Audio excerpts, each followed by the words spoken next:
Yes, we're back with a Celtic Unrestricted View. It's myself, JP, and as you can see, folks, I'm joined by a full host of hosts tonight. Joining me this evening is my main man to my right-hand side. He's in salmon pink. Not a lot of guys can carry that colour off, by the way, but you do it well, wee man, you do it well. Also joining us tonight is Alan and our good man, Barry Bannon. Lads, what's my thoughts here in the wee man here with a pink hoodie on? It looks like Methadone Mick's been decorating his granny's living room again. By the way, if I can pull off double denim, mate, I can pull off pink. So I'll take it as I can pull it off. I like it, mate. I like it. What you pulling up, by the way? What you pulling off?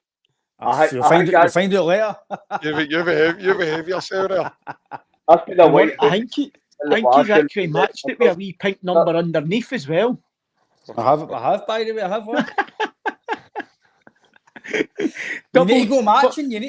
Double denim. It's double pink we're having about now. I'll take that in Vora. Covers his selling baby oil at half 10 and jumps across the bed and slides off it like a baby seal. By the way, yeah. Do not tell YouTube my secrets, by the way. I hope you're all well, guys. I really do. It's nice to see your smiling faces again. Baz, I'll come to you, mate. No spoke to you for a wee while, mate. How's things been since you were last on? Aye, good, mate.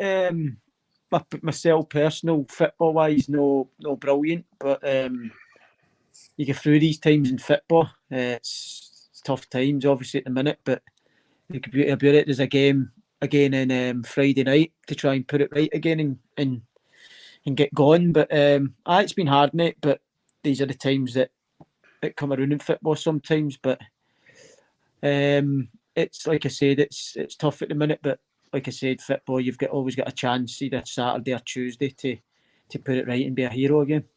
I think we've all seen, mate, when you guys come together, what you can achieve. All you've got to do is look at the Peterborough game in the second leg. So I think obviously as well, sometimes in football as well, mate, you need some of the fans to stay with you.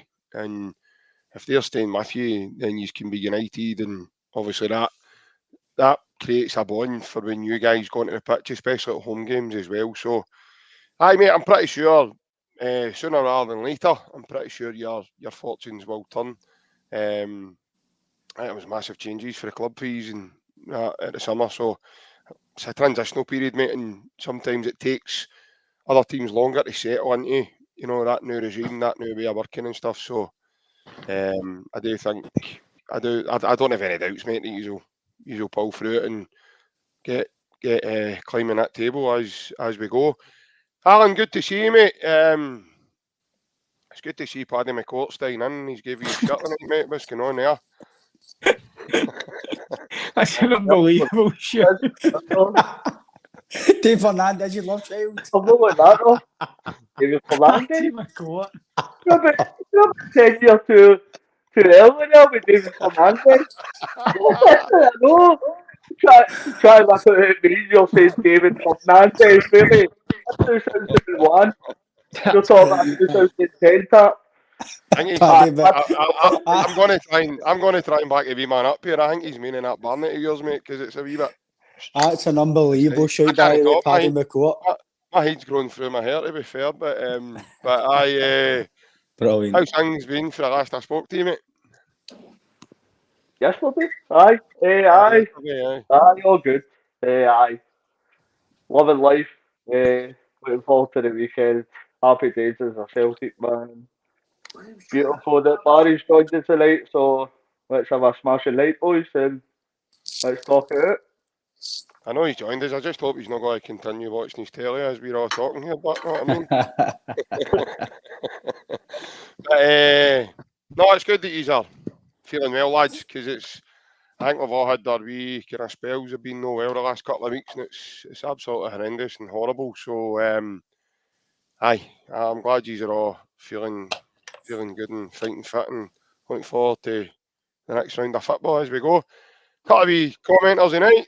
Joseph Agnew's joining us on YouTube. He says, hail, JP, Ryan, Alan. We'll just kid on Barry's not here, Joseph, right? Things getting better. We're having a great night tonight, by the way, I'll tell you. Early doors with a comment. And James also joining us. Surprised Dan James not the first comment of the night. What's going on? Something wrong? Maybe the Wi-Fi's done in the area or something, I don't know. Evening folks, hope everyone is well. We're always well. That's what being a Celtic fan's all about. We're always well. Plunge also joining us as well. He says, evening boys, good evening Plunge. Hope you're well too, mate. And Leo Porter, not seen Leo for a while. Hope he's well. Happening lads, hope you're all well. Cheers Leo, hope you're well too. I really do. And Kevin Ferrier, he's lying in his bed feeling sorry for himself. He's got man flu, I think. So he's says, hi guys, sorry not feeling well in my bed with the flu. So love yous and leave yous. The night, hell. Thanks Kevin, cheers for coming on and love mate. We're always that's what we're all about. We always spread the love on here, mate. So thanks very much for that. Right, lads. Why are we all here? Good question. Well, here's a couple of topics to get us for us to get our teeth right in about tonight. First up, obviously Reo Hatate. Potentially signing a new deal. Baz, I'll come to you, mate. Hatate signing a new deal. Is that just to fend off interest immediately, or is that just so Celtic get a bigger payday when the time comes? Do we reckon he's going to go in the next two windows, or is it potentially that he maybe sees a plan under Brendan, similar to Daisen Maeda and Kyogo Furuhashi, and he's decided to stay on and be part of the journey? What do we think? I think for a player's perspective, it's a 1-1 for club and player. He's obviously seen his fellow player, the fellow Japanese boys signing new deals. They probably come out here knowing great money. So the other two have got probably put on big deals now, which their performances have justified. And he's the next one to follow suit. I think. I would say probably he's had a look at Brendan, see what, because a big part of him coming over was Ange, and then when Ange leaves, it's big for certain players when a manager likes them and shows faith in them, and then he leaves. It can upset you a wee bit, and that's the way it kind of looked. He looked a bit upset that Ange had left, but now he's seen Brendan, had a good couple of months working with him now, and it's looking good in the new deal front. So hopefully he gets that signed, because I've made it clear on here what I think of him as a player. I think he's Celtic's best player, and it'd be a great bit of business. But like I said, it doesn't really matter if it's just for him to leave in the next couple of windows. That means we tied him up, which means we'll get more money for him if we do come to sell him. And like I said, it could be that he's had a look at Brendan, really starting to enjoy it now, wants a bigger payday, which he deserves as well, and he's going to sign a new deal. So in my eyes, it's brilliant for Celtic tying up one of their main players again, and I can't see how the club can lose it yet, because like I said, you got him longer, which means you can command a bigger fee.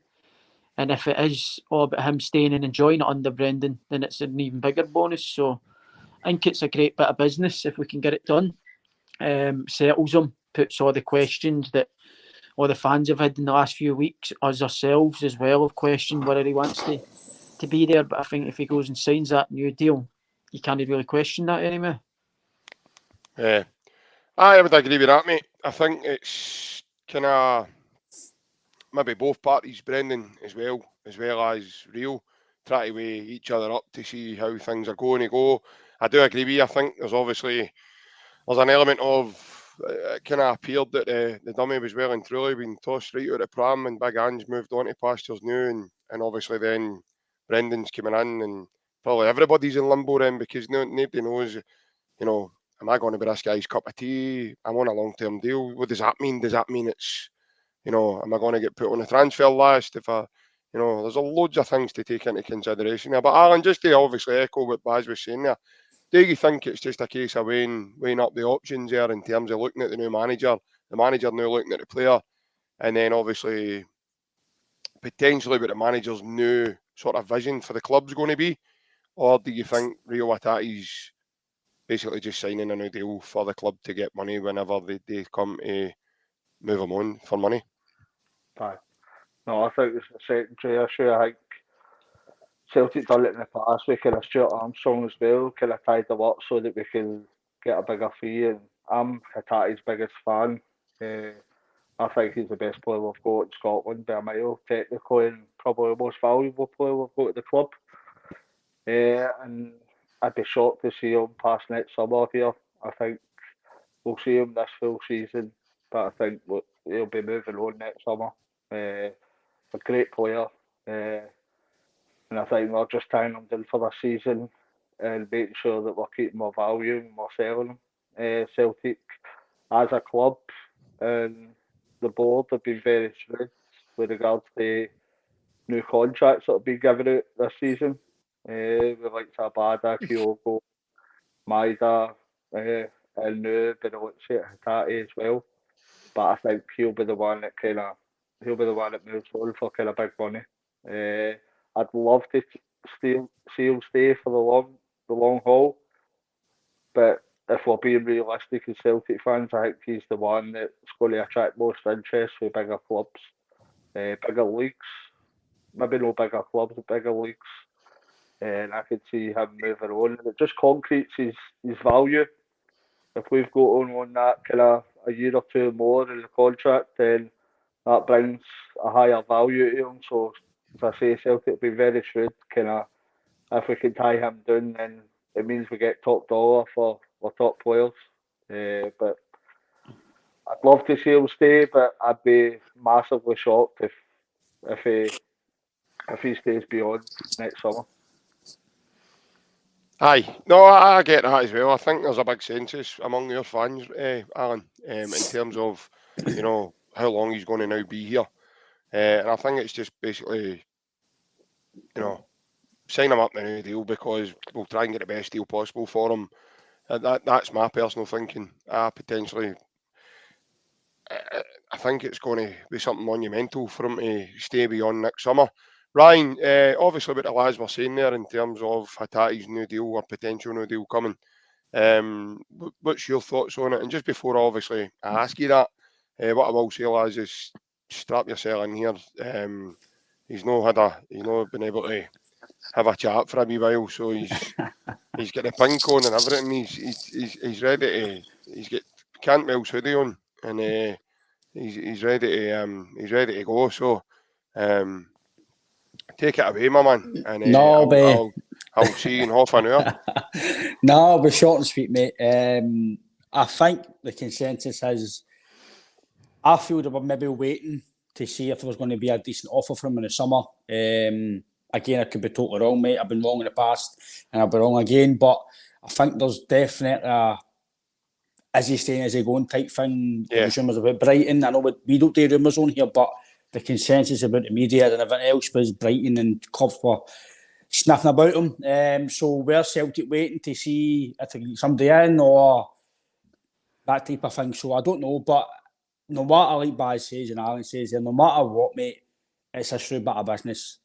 Even if he's not want to be here, he's still saying a new deal, so he can't be no unhappy because he wouldn't say a new deal if he wasn't happy.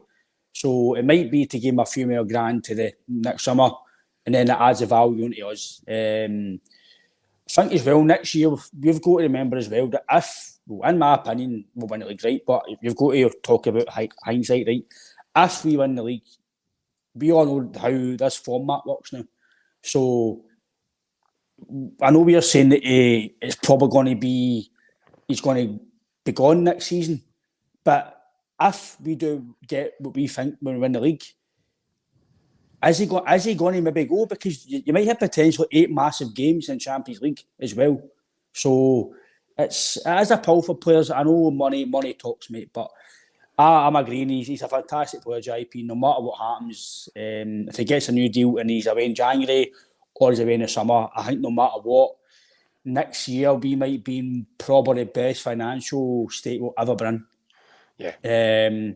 Because again, you've Matt O'Reilly, who could be potentially, maybe, hopefully, the next one that gets a new deal, and then potentially a year or two, it's more money. So mate, he's just going to, if Hatate goes, mate, he's just going to add to the financial power that we've already got.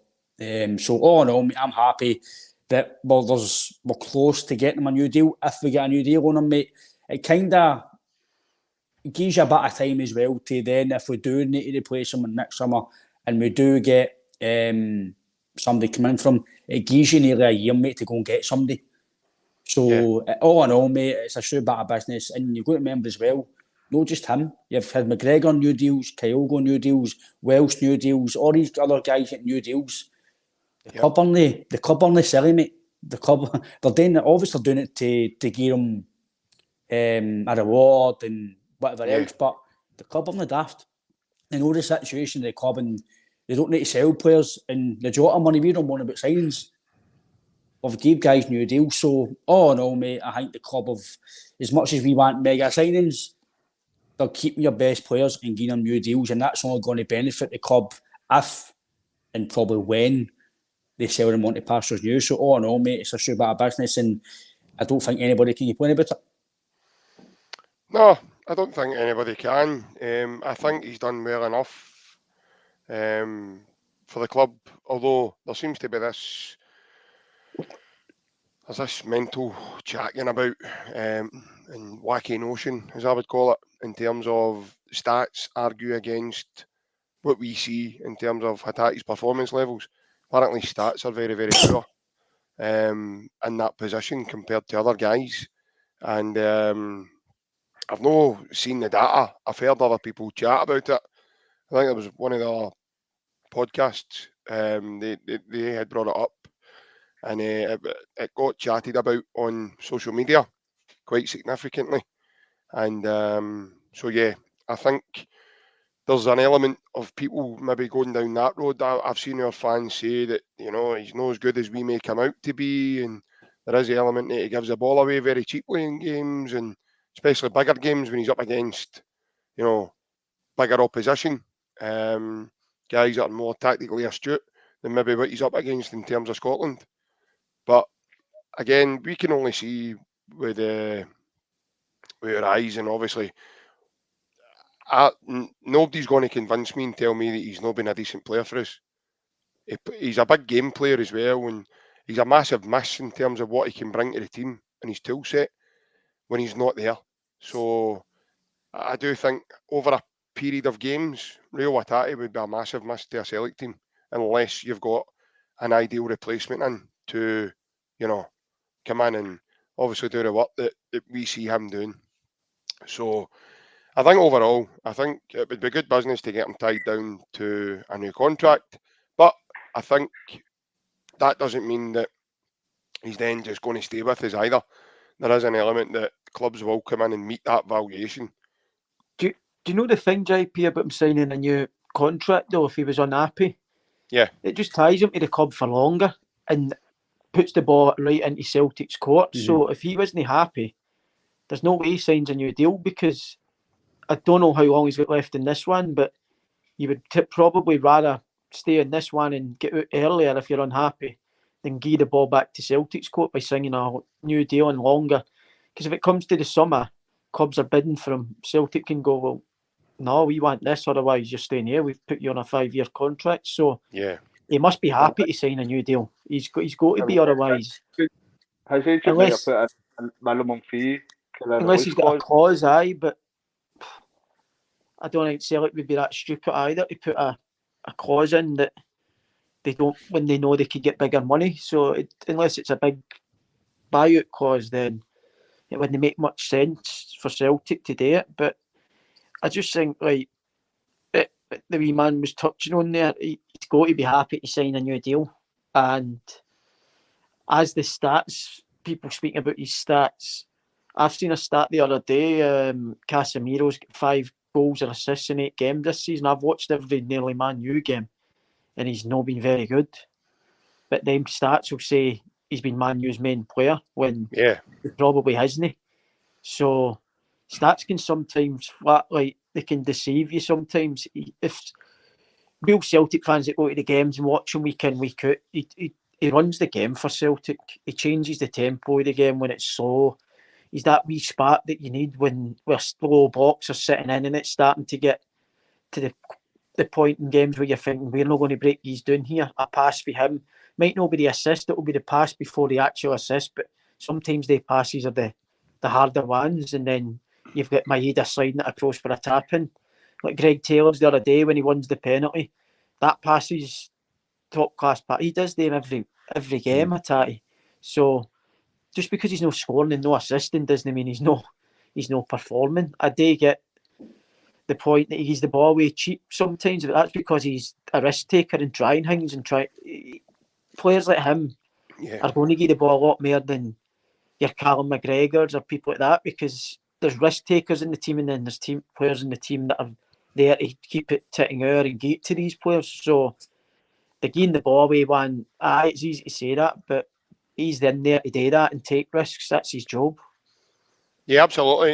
And that's what I was going to say myself in terms of the way he plays. He plays like on the edge, and I like that, Buzz. I like players that want to take the ball and get into areas that a lot of players don't want to get into, and kind of thread that iron needle. That pass by Greg Taylor, or Reo Hatate as I call him, on at the weekend to Hatate is the type of Hatate pass that you would see him making. So he would love that. I mean, to be able to take, and he's so good, lads, at taking the ball in the half turn, putting his body in and taking the ball in the half turn. Now, I've seen a lot of people say, you know, why is Awata not getting a game and stuff? He's very similar to Hatate. He's not a risk taker the way Hatate is, though. Awata plays safe quite a lot of the times. He gets the ball, probably because he knows he's probably not one of the most technically best players in the team. He gets the ball and he gives it to players who are better than him, and there's nothing wrong with that either. But more so, Matt O'Reilly this season as well, he's taking more risks. He's getting on the end of things. He's getting higher in the press.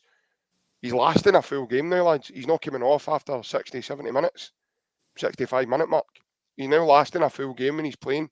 Now, whether that's a change in his eating habits, whether that's a change in his training methods, I don't know what he's doing, but he's obviously doing well. Now, I would like to see, I don't know about you lads, but I would like to see Celtic keep Reo Hatate for a wee bit longer, because I'm kind of getting used to him now, running around the park in his bare feet.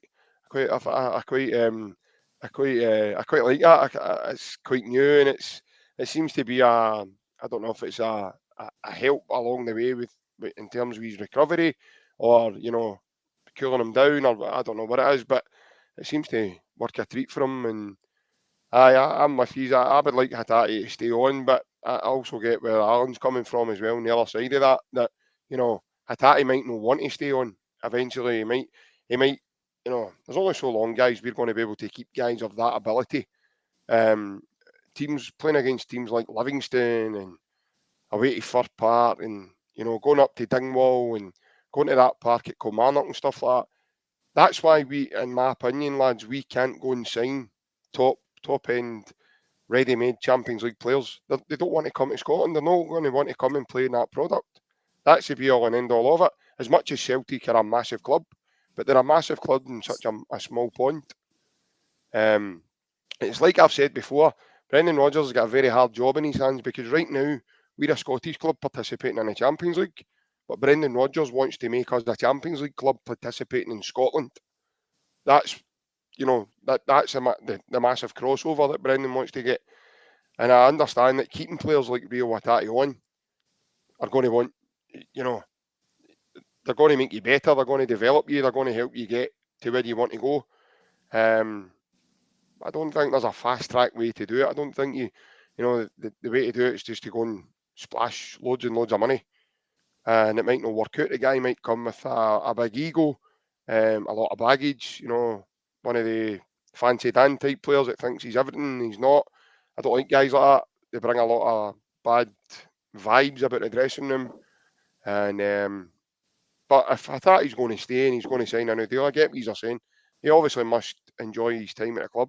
And what's not to enjoy? He's got a 60,000 fan base singing his name. When he came off the bench against Dundee, the place went mental. When he came out to warm up, the place went mental. So right away, it's that feeling of he's a massive player for the team, and he's a massive player and a fan favourite also. So it'll be interesting to see where that one goes. But obviously the next one, lads, Baz, I'll come to you with this as well. Obviously Tony Ralston has just signed a new 4-year deal. It takes him up to summer 2027. For me personally, I'm very happy about it. I think for a young guy, he's got a lot of big game experience so far in his locker. I think he's a ready-made guy to go to should something happen to Alistair Johnston. He's been at the club a long time now. He knows the way of working. He's got that will to win and desire to win. You saw that. I love that expression from him when we won the game at Ibrox, and he's come down and he's right into the camera. He's going, "Yes!" I love that. To me, I love that. Absolutely love that.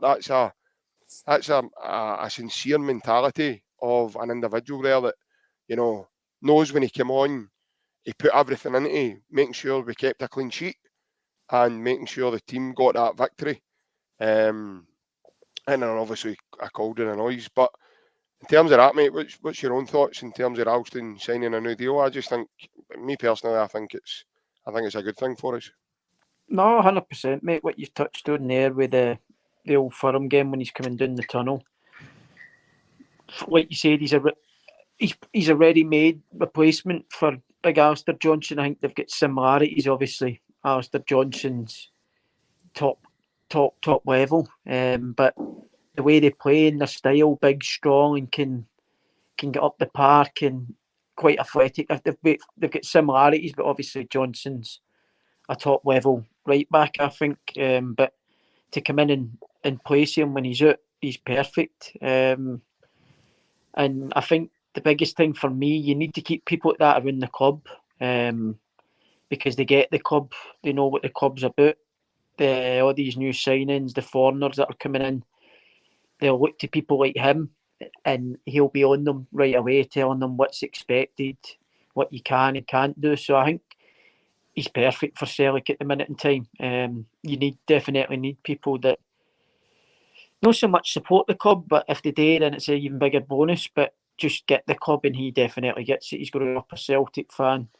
It's more than just a football club to him. He's loved it since he was born. So to keep him and get him on a new deal's been a good bit of business. It's hard to get people nowadays in football that, I'm not saying he's happy becoming sick fiddle, but sometimes you can bring another full, like Juranovic, for instance, when Alistair Johnston came in and he wasn't guaranteed to play, you could see that he could have probably become a bit of a problem, and then he was out the door straight away. But I think Ralston knows that Alistair Johnston's the main man for that position. When he's fit and ready, he'll play. And it's hard to get players that will sit there and wait. No, wait, but you probably get with cups and that 20 odd games, but it's very hard to find people that will settle for that these days. And like I say, when you're shopping for people that are going to do that, I don't think you'll find a better one than the one we've signed on a long-term deal. He's looks a brilliant professional. Every time he's been called upon, his performance has been strong. Keeps his selling good nick, and he's ready when called upon. And like I said, he gets the club, which is massive for me, especially under Ange, when you're bringing in people from Japan and that, for them to get up to the script with how the club is run and what the club means and what the fans want. He's perfect, mate. So I think it's an intelligent bit of business for Celtic. Yeah, I totally echo what you're saying, mate. I think it's only a good thing for us moving forward. It keeps the continuity there, and I mean there is that element. You could get down the road of bringing in someone else, and it ends up like a John Joe Kenny moment or a Jeremy Tolyan moment, and I don't think we're in a position at the moment where we can go and start taking chances on potential incoming players that certainly aren't going to go fit the bill or go down too well with the fan base. And obviously Ralston's new 4-year deal, mate. What's your own thoughts on that scenario, mate? We spoke about it earlier. I think a lot to do with that deal was the homegrown element. The 8 players needed in the European competitions. I don't think Ralston's let us down kind of any big deal in any game where he's come in. He's always been kind of relatively reliable. Always done pretty good job. But I think the transfer business we've done this summer shows that we've no the board on massively ambitious, so I think it's a good deal as backup.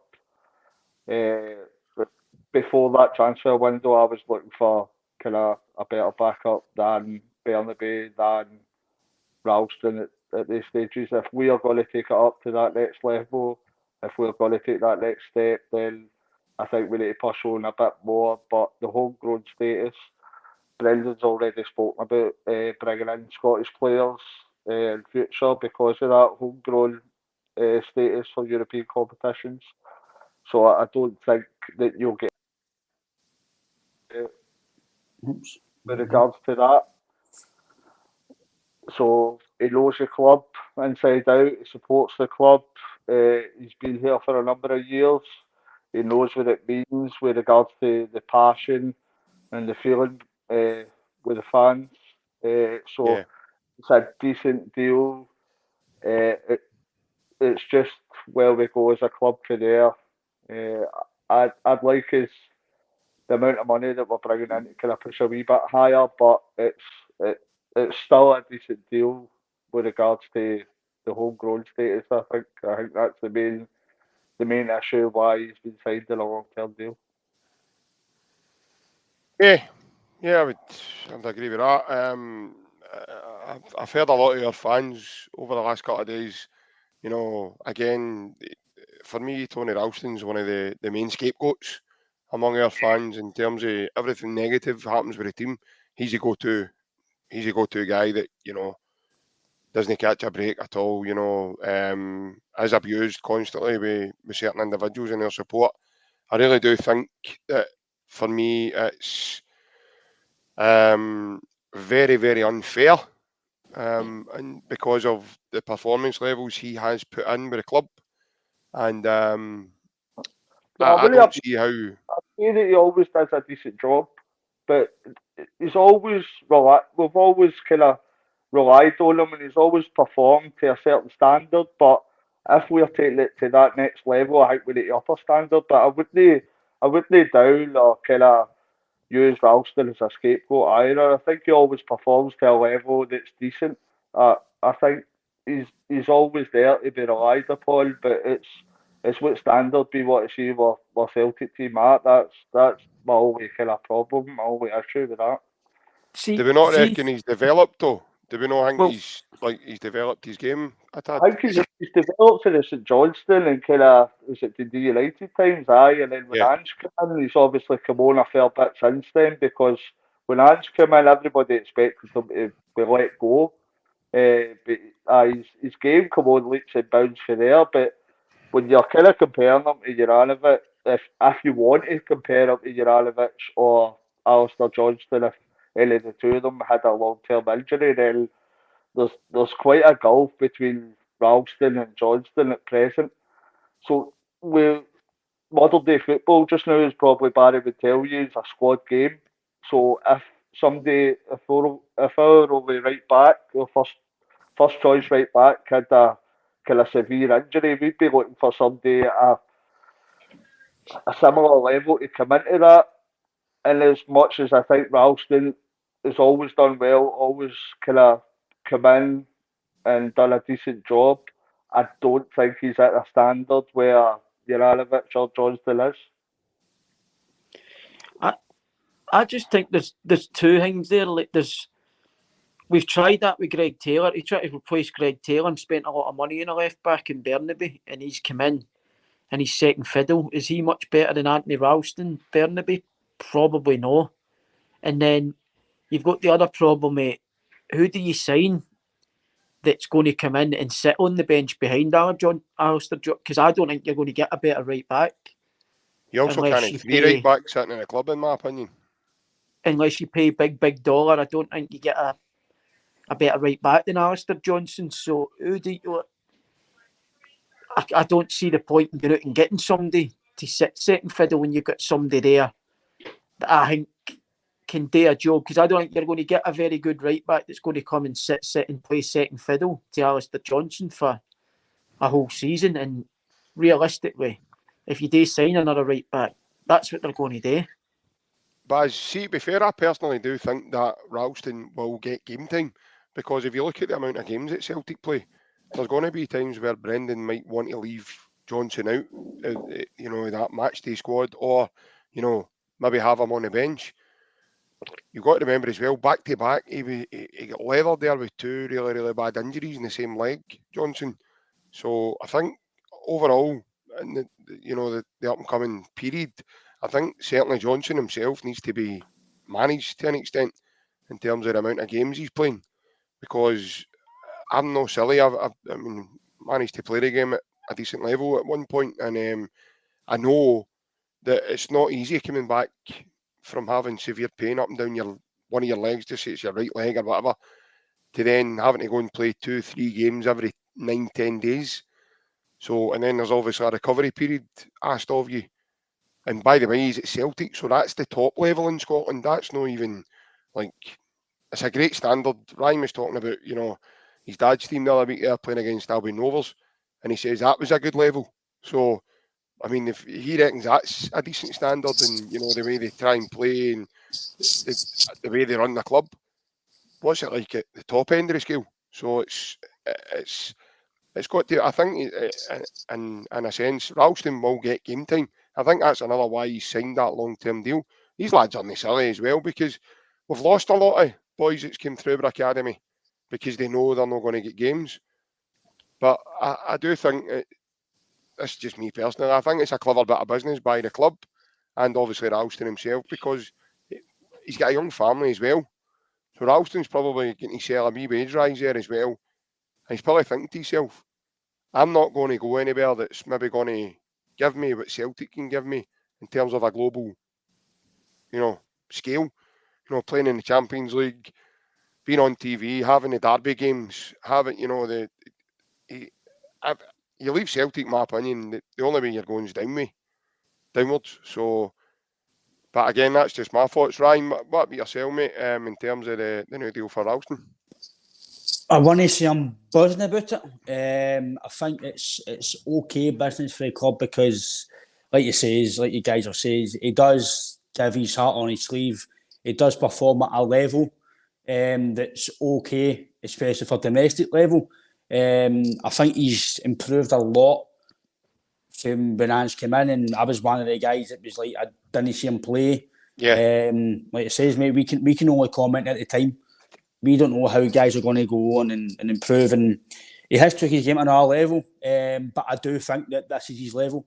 I don't think he'll improve much more than he will be now. I think this is, again, I could be wrong, but just the way, I don't think he's going to peak any more in terms of ability-wise. He might get fitter, he might get stronger, but I don't think ability-wise he's going to get any better. But it'll help him playing with Johnson, because Johnson will be able to, no teach him, but talk to him in the games and help him. And it's obviously training with these guys who's a better level than you, it's going to help you. The length of the deal, I'm not sure about. I don't know what that says where the club's going to be going forward, because next year, are we going to improve in Europe with playing Ralston right back if Johnson's injured? Me personally, I don't think so. I think we've got to think of that as well. I think Scotland, he's fine, but again, I know we can't have 3 right back, so you've got to balance out in some capacity. I think for Scotland, mate, he's absolutely fine. But the European side, I don't fancy him coming in and playing against your top teams. He's reliable, yes, but there's been reliable, and then there's been quality, and we've seen it with Greg Taylor in Europe. He's no quality enough for Europe, and he's your first choice left back at the moment. So I can see both sides of it. If Anthony Ralston was playing with Motherwell or Aberdeen, would you want to sign him? Probably no. So there's different aspects here. If he's playing with somebody else, would you want to go and sign him? It's because you came through the academy and how he's improved it, we're probably happy with him. Yeah. So I can see both sides of me. I don't think it's a bad thing, but I don't think it's absolutely brilliant. But like Baz says as well, who is going to, and Alan says, and you've said, who are you going to get for mega money to come in and challenge Johnson? Ideally, I would love us to go and get somebody at the same quality and say, right, you two challenge. Who's going to be the best man for right back? On you go, by the way. But are you going to get somebody who's going to come in for big money and be happy to maybe this whoever Brendan thinks is going to come in? Right, you might play for 4 weeks and then no play for 3 weeks. That's not going to happen at that level. So I think, like he says, mate, Tony Ralston, I'm not what to say he's lucky, but he wouldn't play for a bigger team in Celtic, in my opinion. I think he knows he's where he is, and that's why he's took his level up, because he knows he's got to perform every time he plays in that team to beat the level he's at. I think Celtic would be ceiling in terms of the stats for a club. Like you say, mate, 9 times out of 10 people leave Celtic, they tend to go downhill. Yeah. So I think it's a decent renewal. You know what you're getting from him if Johnson is injured. But I don't know what it means going forward and what they're going to do in terms of ambition in Europe, because I don't know. And even with, like Baz says, with Greg Taylor, Bernabei at left back, he's still got another 2 years, I think, his deal. So are they going to keep him for 2 years, or what's that situation? So did they no sign a 5-year deal? Well, 5 year, right, go 3 year deal left. And again, I've generally thought Bernabei was going to be a belter, but the research I've done and what I looked at, I thought if they're suited to IT, he still might come good. But been here nearly a year and a bit now. How long are you going to have to wait? It's an okay one, mate. I don't think it's something I'm going to be absolutely crazy about, but I'm no doom and gloom about it. I think he's okay to come in and play to cover Johnson domestically, but the European side, I don't know. But again, Alisson Johnson, we've beat Europe with him playing, so we can't really pinpoint players. It's a, like Alan says, it's a squad. It's a squad game. But the thing you said about Iwata, being honest with you, I don't know about Iwata yet. I'm no keen on him as it stands at the moment. I don't think he's going to come in when the guys are fully fit. I don't think he's able right now to come in and step in and play. Personally, I know he came on against Livingston, but there was sometimes I don't know about him, but I can't judge him fully yet because he's not had a lot of games. But that's the issue with a club at Celtic, when the guys who are the top level are playing every week.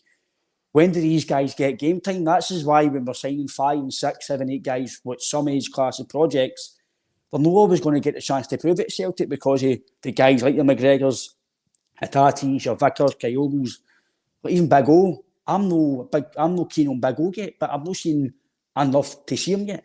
So all in all, with Ralston, mate, back to the point with Ralston, it's a decent enough renewal, mate. He's worked hard to get his contract because he's done well to still be at the club, mate, considering just about everyone is thought he was going to be away.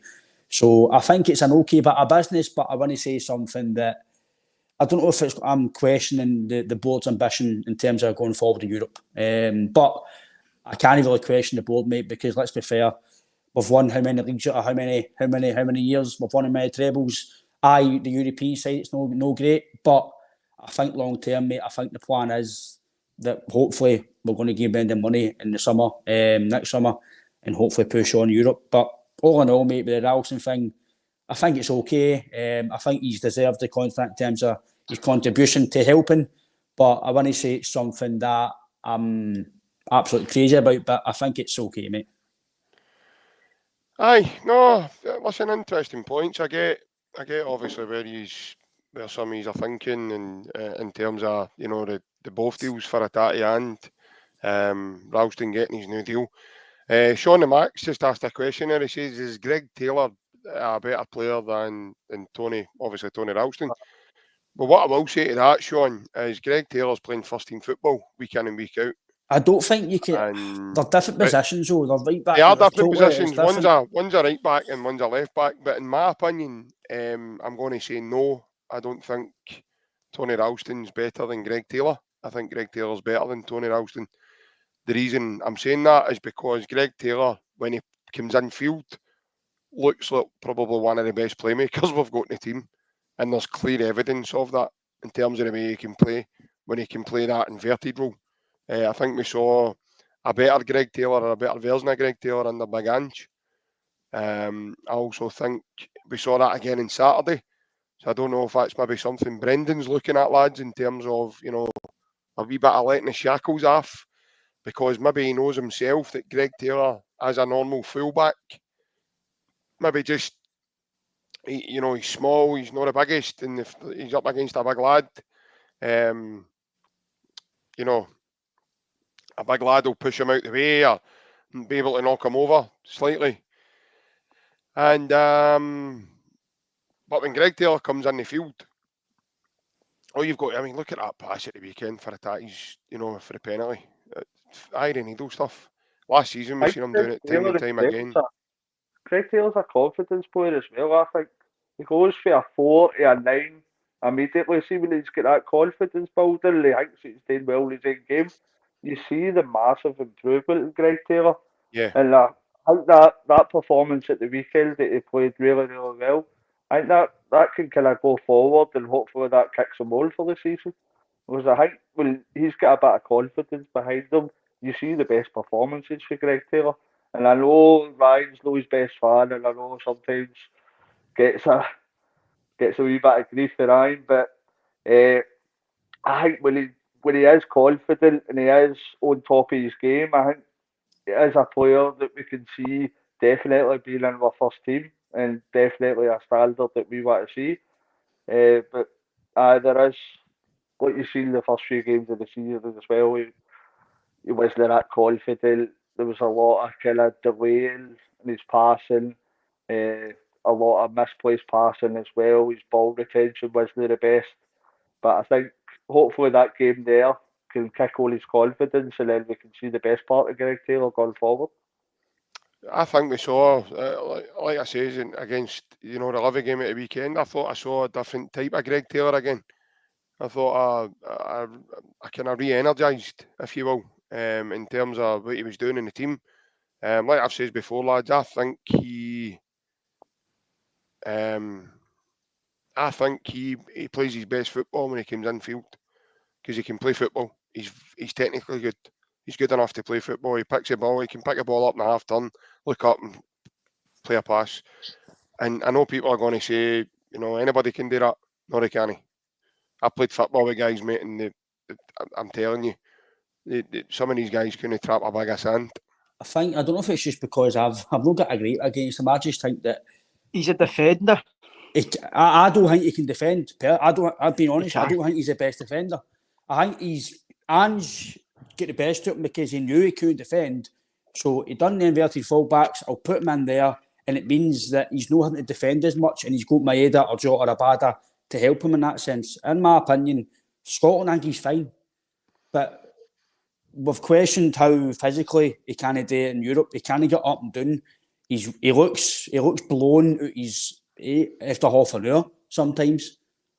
People might say that's lack of respect because I'm not as fit as him, but he looks struggling sometimes in Europe. He's like blowing, and I know how fit. I don't know personally, but I know how fit you need to be at that level. I'm not saying anything about his fitness, but the level I think for Scotland if we want to progress as a club in Europe, for me, we can't have Greg Taylor and Tony Ralston as your fullbacks. For us to go forward, I know we can't go and spend money for guys to be second fiddle and stuff like that, but with Bernabei and Taylor left back for us to go forward, for me that's worrying. If we can't go and get a better left back than Bernabei and Taylor for the European side, then I'm going to go. So who are we scouting? As the guys that will try to go for, I don't know what to come for money, or is it what do you know what to come for? Because for me, I'm fine with Taylor at left back, but how long are we going to stick with Greg Taylor at left back for us to then go right? We then need to go forward now. Because we've all said it in chats, we've all said it to our pals and pubs. He's done that good, but then he's getting in Europe. He's getting the ball away silly. He's doing that, and he's not the only one in Europe that does that, though, Ryan. Just on this topic, on him himself. For me, at left back, for us going forward as a club, especially European side, I don't think he's physical enough. I don't think he's quick enough. I just don't think he's good enough to play with Celtic at left back going forward, to take us forward. He's the best left back we've got. Everybody he's the best left back we've got. It's the Bernabei. Everybody sees Bernabei as the one going forward, as possibly better than Taylor, but Taylor's a better defender. I think he's all right in terms of... Taylor's a better all-round footballer, in my opinion, lads, than the two left backs. He's better. See when he's, like Baz says, he's got to defend, right? See when he's in play and he's having to deal with that, he does look a better player. But I think that's how in Europe he maybe gets found out, because we don't dominate the ball and you're getting asked to defend then, and that's probably not his strongest side. And talking about his attributes being passing, but at the end of the day, he's a defender. Your job's to defend first and foremost. And for me, I think that going back to the Ralston thing about no signing a right back and signing him, because I don't see Celtic being at a place in football in the minute to get a better right back than Alistair Johnson. But I do see he's been able to get a better left back than Greg Taylor and Burnaby, in my opinion. I think they can definitely go and get, but I don't think you can get somebody better than Alistair Johnson. And then, so you can't compare it by saying like, well, we need to be realistic with Celtic as well.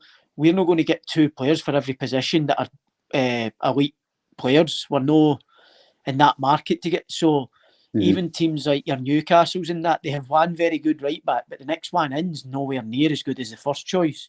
And that's the position that Celtic are in. But I just think for Celtic at the minute, they've got an unbelievable right back. Tony Ralston's cover, which I'm more than happy with, because realistically, your right back at the minute's top level, so you're going to hopefully he stays fit. I do think that Celtic can definitely improve in their left back areas, because I just think, I wouldn't say it's his fitness, I think it's the physicality in Europe that gets him, and you see him blowing a bit more because he's fit as anything. I think his actual running fitness, he's probably, I've not seen anything or heard anything, but I'd probably imagine the runs in pre-season, he would probably be at the front of them all. I think he can run all day, but I think Ryan's right in what he's saying. I think when you see him panting and that, I think that's for the actual physicality side of having to defend constantly for a period of time that he might struggle with. But footballing wise, for me, he's brilliant. To keep the ball and the passes he sees, and not only the passing and that side, I think his unselfish runs that create space for like Jota's at the time last year, and he would just be constantly running and taking people away, and that would give the winger a 1v1 and just unselfish things like that. But I just think in Europe, if I've touched on it before, I think if we want to improve, I think that could be a position that we could improve in, and we haven't. Yeah, I'd imagine it's a position the manager will probably be looking at, lads. But what I will say is, we played a full season in the Champions League for the first time in 5 years, where we won in it last season. We're now we've played a game in it already. What I'll put to the three of just now, and you can all answer me at one time if you want to, and then we'll obviously move on from this. But my question is Greg Taylor the main problem why we are not performing at a decent level in the Champions League and why we're not getting results? Because it's nothing to do with Greg Taylor. When Kyogo jumps out the way of the ball and Joe Hart can't get himself across a line to save a shot from 30 yards out that bounces in front of him. So, but all I heard last week was Greg Taylor's not up to it. And I'm like, well, Greg Taylor's not the issue when other problems are right in front of you. I think people, like I say, lads, I think people are just they've got the blinkers on for their own. He wasn't Greg Taylor wasn't the issue. He was part of the issue how we didn't win the game. But the issue wasn't him. It was the goal that we conceded from Lagerbielke. The goal for the free kick is what set us off for the rest of the game. And again, I'll say it on this: Kyle got absolutely shot himself. He did, and he can score 35 goals a season. But that's absolutely criminal at the highest level. You told when you're a wee guy, don't turn your back. Don't turn your back. That's him well underway as well, Alan, right? You told me you're a wee guy, or jockey, or don't turn your back, or what. You told all this as the basics of football. Do not turn your back. It's a bit of. It's just a bit of a football. Get your face and then go no where and I get treatment. Take it in your face and then move on. But I didn't like that about him, JP. I didn't like that. He can go and score 50 goals a season, but they're the games that sometimes can get you forward, and obviously the European side. No. And that's what matters. No, I'm not getting sidetracked too much, but see that wall. I know he shouldn't have been in the wall first and foremost there, but see in the wall at the moment, in that moment, he's the most important guy of the wall. And he shouldn't be there. And what breaks the wall, I've watched it back now, what breaks the wall is a man runs in front of him. So one of their midfielders runs across Kyogo, and I don't know if Kyogo's then put off with the movement of that guy, and he kind of breaks the wall. But Kyogo's the most important. I just think he's Kyogo's done his part. he's the most important part of that wall. And if a ball hits him, then we're not even talking about Joe Hart, because the ball's not getting to Joe Hart if it hits Kyogo. If it even hits his ear, it's either going up the way or it's gone to the side. I don't care what is doing in the Macarena. Joe Hart's been beat for 30 yards with the ball. He has, yeah, but the initial issue, the initial, that doesn't take away the initial issue. The initial issue is if Kyogo doesn't, if he stands still and lets the ball hit off him instead of what Ryan's saying, jumps out the way, then we're not talking about Joe Hart, because the ball's not getting near him. That's that. I've played football. That's the nature of physics. If that ball hits Kyogo, Kyogo's not been trained to stand the wall and hit a ball. Joe Hart's getting trained to save a ball for that kind of distance. That's his job. Yep. That's the principle, the primary element of his job. Yep. Oh, I totally agree. Right, and Kyogo might have... We're not having a discussion about Joe Hart if that wall does its job. Now, that wall, first and foremost, was lined up wrongly. That's bad game management by the players, guys. That's not down to... That'll be nothing to do with Rodgers or nothing to do. That's Joe Hart organising his wall and saying to Kyogo, right, you get in there. Here's a question I'll put to yourself, because obviously you're still playing, mate. So I can remember a game when I think it was Copenhagen in Europe a few years ago. I'm sure it was Copenhagen. And Nakamura was still there. And Copenhagen knew about Nakamura's free kicks. And they didn't put a wall the full night. Didn't put a wall. And every free kick just went to goalie's hands or they went wide. So here's a thing for you. Do you think putting was... I've said to my old man, and sometimes I agree with me, is putting a wall essential? Do you need to put a wall, or do you think you can get away and not put a wall? Well, I'm with Alan there, really. I was going to bring this up about the wall. It doesn't matter if there's a wall there or no in that free kick, because he's still no... It doesn't affect the ball or anything. He can see the ball coming the whole way and doesn't save it. So... For me, he's got to obviously be braver and take one in the face or whatever. But once it's past that wall, he's got to save it. He's got to save it. 100%.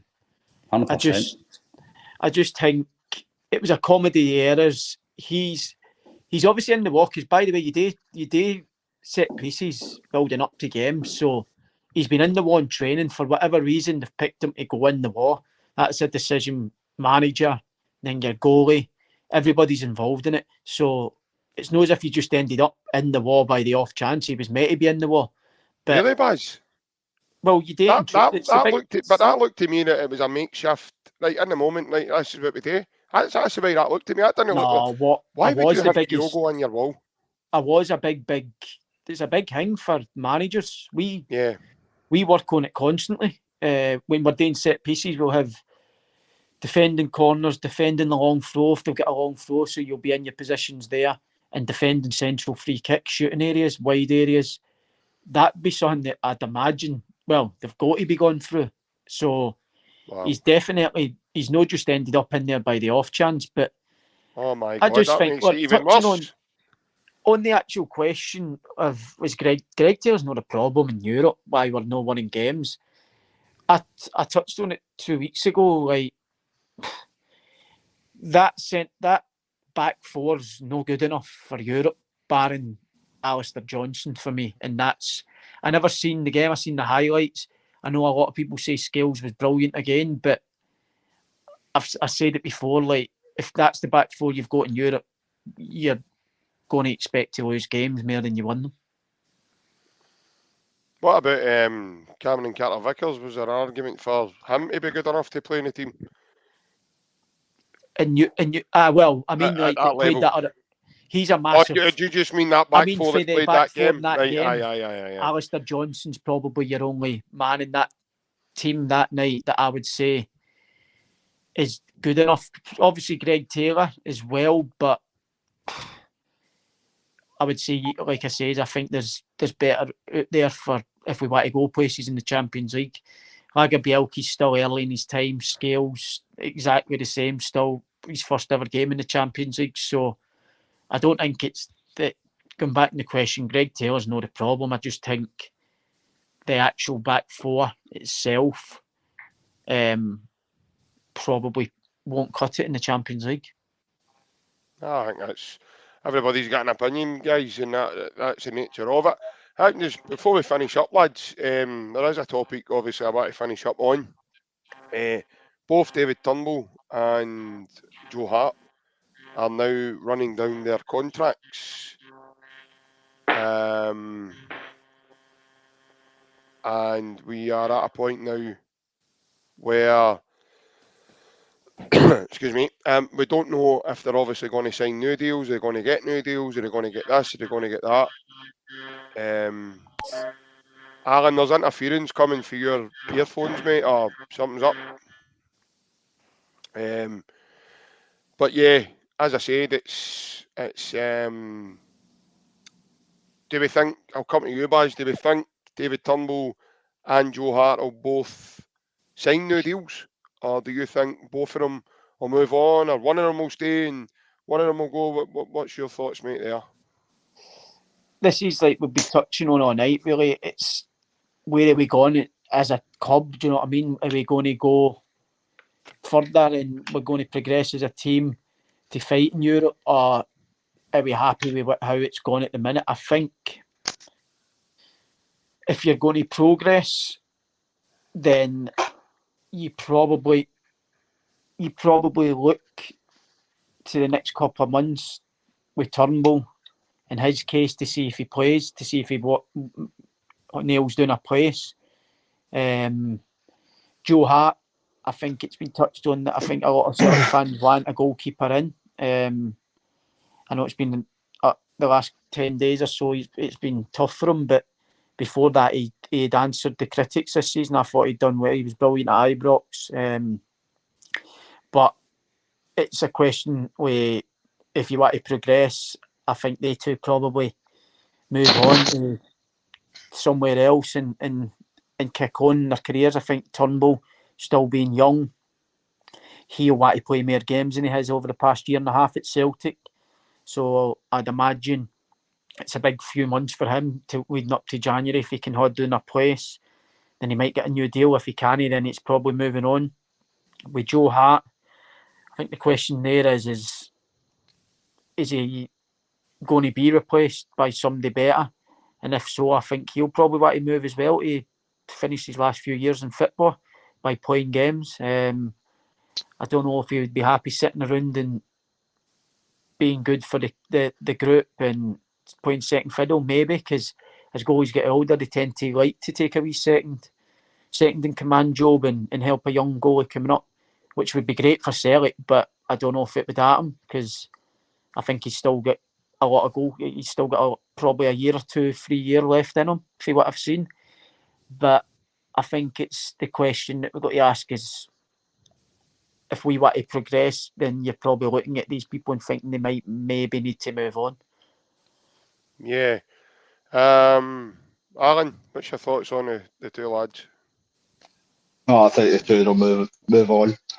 I think Turnbull's had 4 years to kind of cement his place in the first team. He's not quite done it. He's been there and thereabouts in the team, especially the start of Ange's tenure, when we were kind of injury stricken. But he's a lot of the time kind of flatters to deceive. I know he scores a lot of goals because he hits outside the box, but a lot of the times he's a luxury and his ball retention in bigger games can kind of be poor. So I don't think he's done enough to earn the deal, to be honest.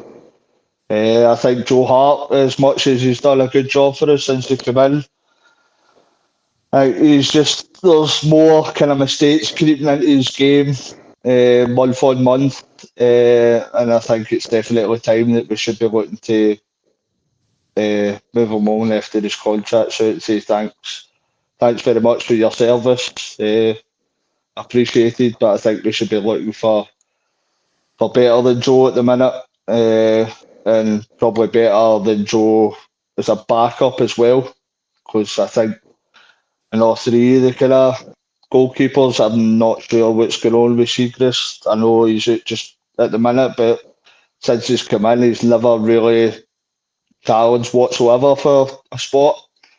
So I think that we should be looking for a couple of new goalkeepers either January or next season.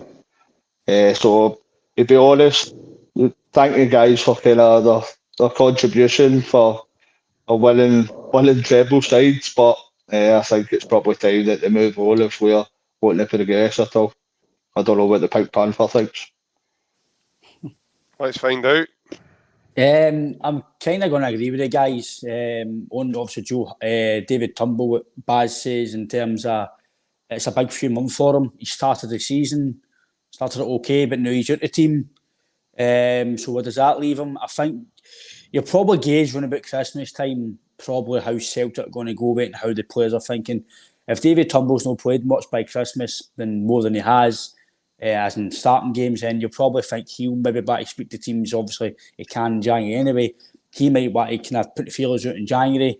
And if that's the case, I think Celtic maybe just better off moving him in January if he's not really playing and maybe get somebody else in to replace him, because there's no point keeping him for 4 or 5 months.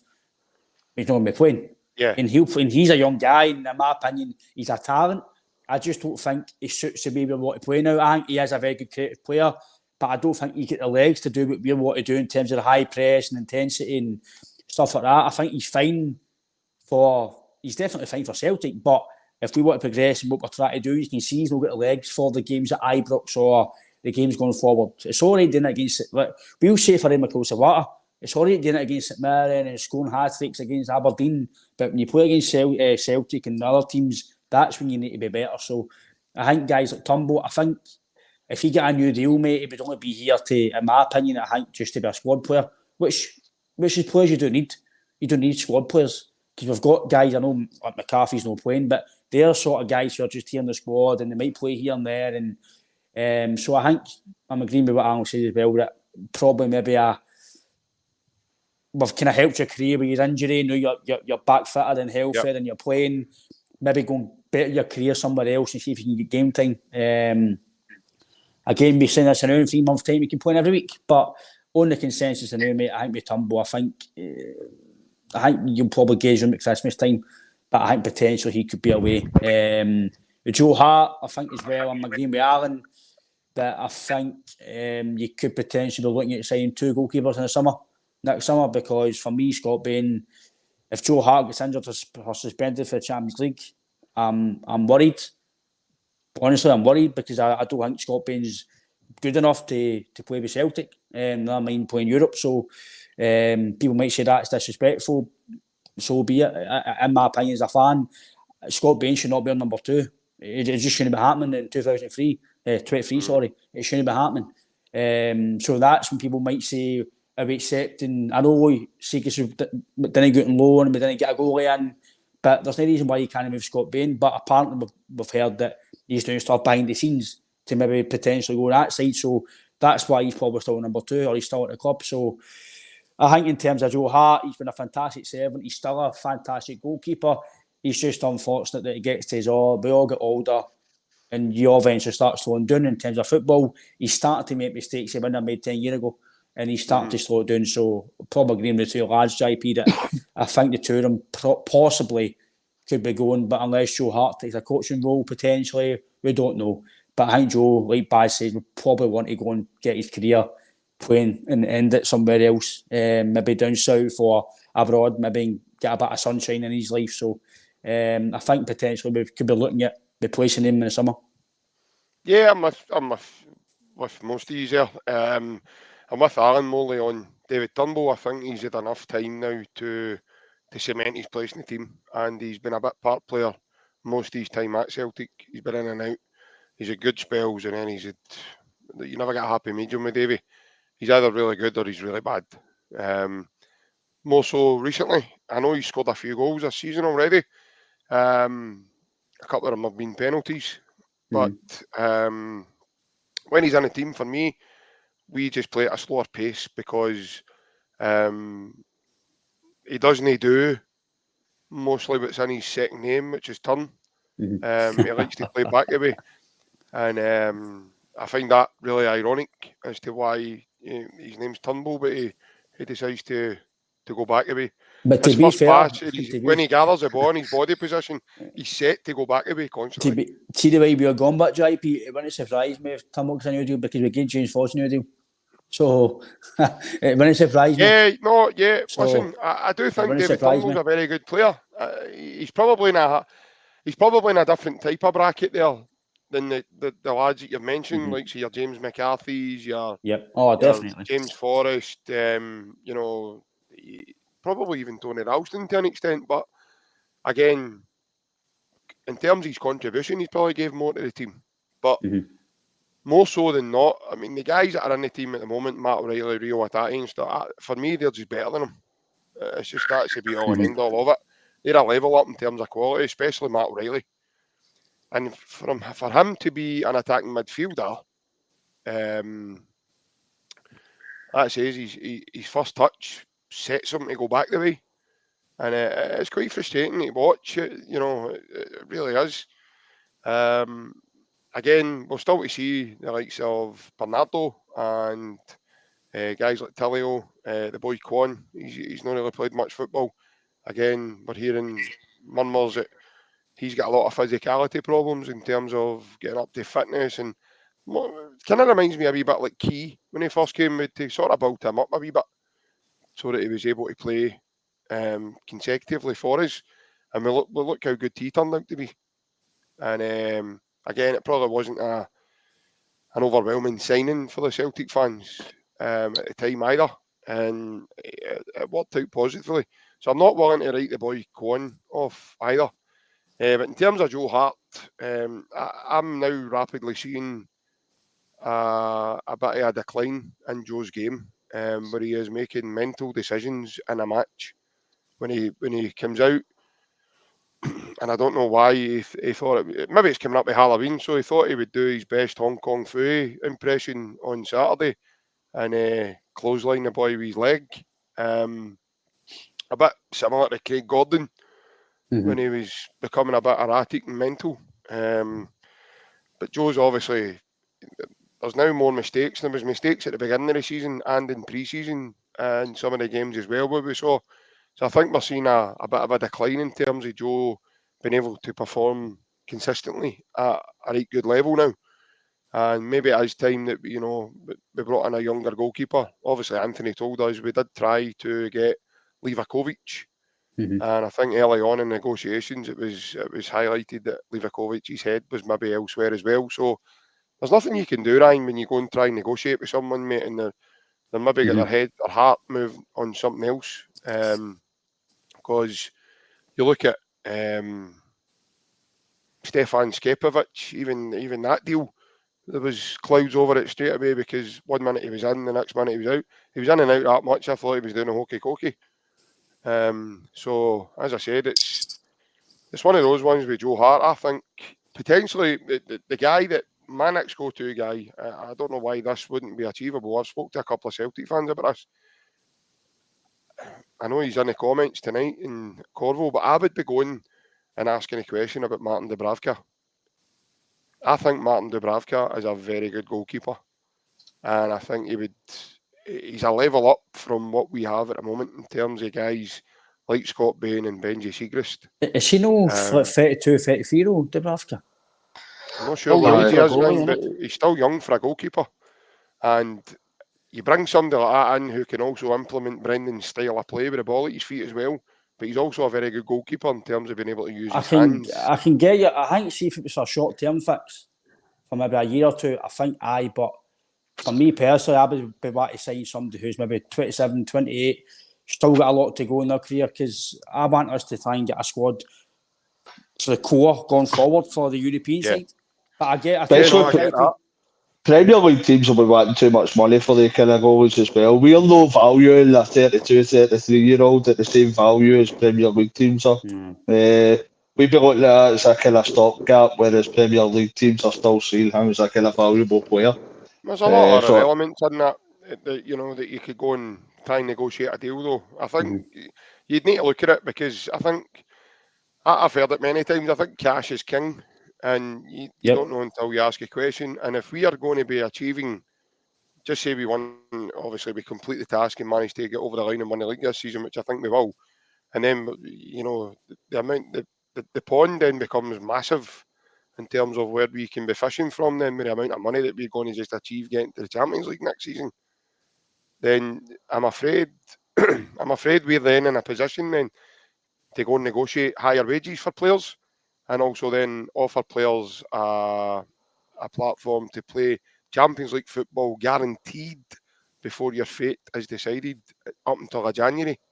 But are we really? That was all the same situation with this year as well. We've recorded all the kind of highest profits, highest turnover, or guaranteed in the Champions League. It might be a different outfit, the set-up next year, but we had all that the same this year as well. And the board have kind of lacked ambition.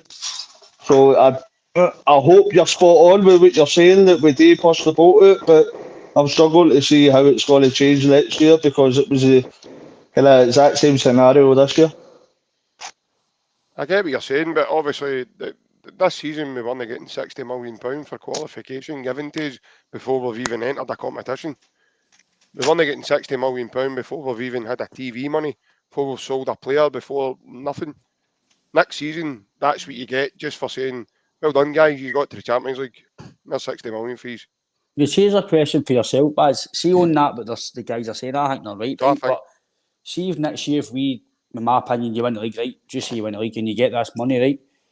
There's not a question, myself, yourself, Aaron, JP. It's not going to wash getting the £60 million, whatever, and everything else, and then going and paying £1 million for guys like Yang. £2 million. That's just no. I don't think, for me, don't you feel bad, but obviously the terms, the money side of it, I don't think that's going to wash any longer. I think eventually the fans will say, as much as we're getting success, I think you're going to go, wait a minute here, you can't keep selling guys for £20 million, getting 60 in and signing guys at £1 million. Eventually you need to start signing guys maybe worth your 5 or 6 seasons. I'm not meaning one guy. I'm even maybe 5, maybe 3, 5. I think these £1 million, £2 million players are not going to get you, in my opinion, so far, Baz. Don't start slagging Yang, Ryan, because he'll not keep buying you hoodies, mate. He'll not keep producing the goods for you, mate, if you want to keep it's like, he'll get Anthony Stokes up there with a hairline. He's slagging me about Paddy McClure. I just he went one further. He called you David Fernandez. Lee Griffiths, what one? Right, get him a ticket to Turkey, eh? Right or not?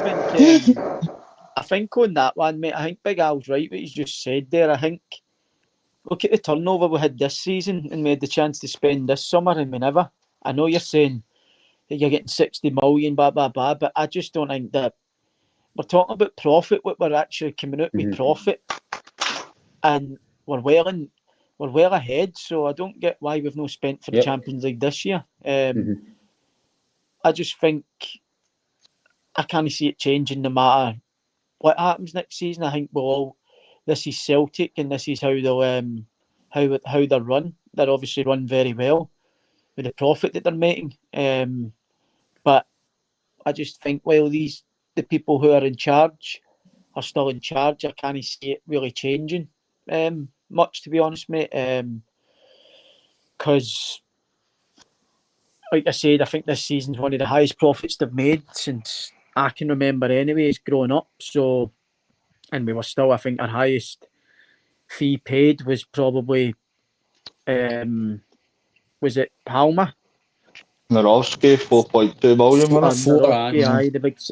Right, so I think that's just the market that we're in, and I can't see it really changing no matter what. If it was, I think they would have done it this year when they got the Jota money and went and replaced them with somebody for 8 or 9 million. I know we were talking about the Swiss boy. Is it Rieder or something? Rieder. There was a load of talk about that at the start. Never happened. Never really happened. Podence, another one. What happened to that? Was that just out of market? Probably, because that was as if it had all the systems were going, Podence, and it never happened because you probably find out that he's on a certain amount of wages or he's getting they're asking for 8 million. I think to crack it in Europe, you're going to have to do that, but I just can't see it happening.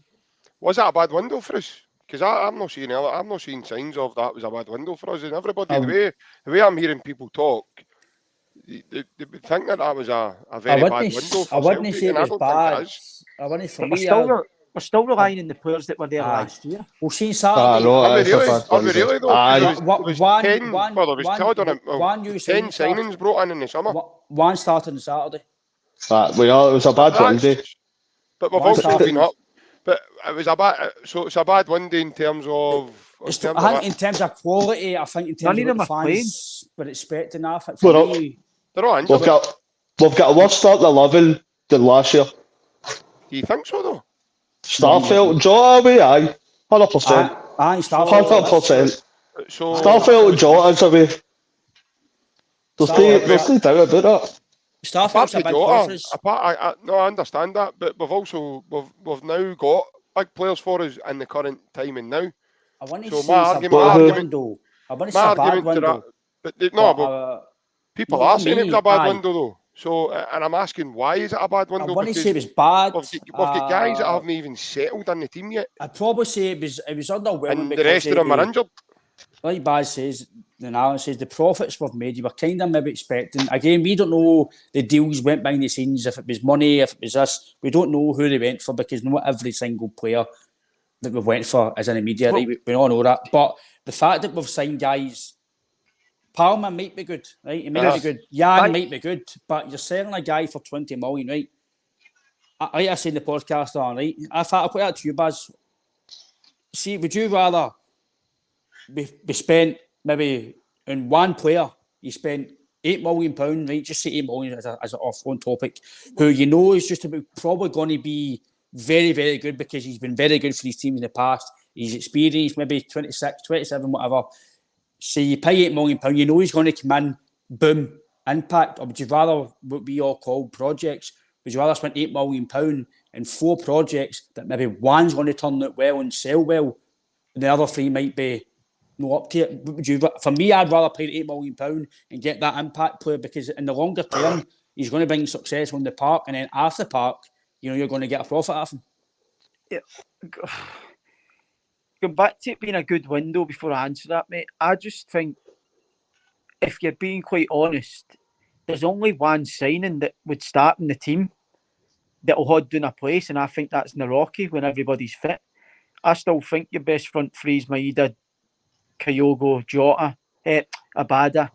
Your midfield three is McGregor, O'Reilly, Hatate, Alistair Johnson, Carter Vickers. There's only one player that we've signed that I would say is going to play in the strongest team this season. So it's not saying it's a bad window, but for the here and now, there's probably only one player that you've signed that's going to hold down a starting position in my eyes. Maybe I might be wrong, but I would say Abada. I've not seen enough of Palma. I've seen a bit of Yang. I would say Abada's better than them at this minute in time and probably starts in Brendan's strongest team. So it's not a bad window, obviously no, because we've brought players in. But it's for the future and we want the here and now, don't we? That's the thing with fans. We want the here and now and we want to progress in Europe. So but these lads are going to obviously develop. They're not going to... none of them are going to sit idle in the team and just rot away. No, I don't know that for a minute. So we're playing Champions League games in it? So are they. Exactly. So we can't wait for players to develop. If we want to win in Champions League games, you need to bring in kind of players that can actually go in and play, know that they might be half decent.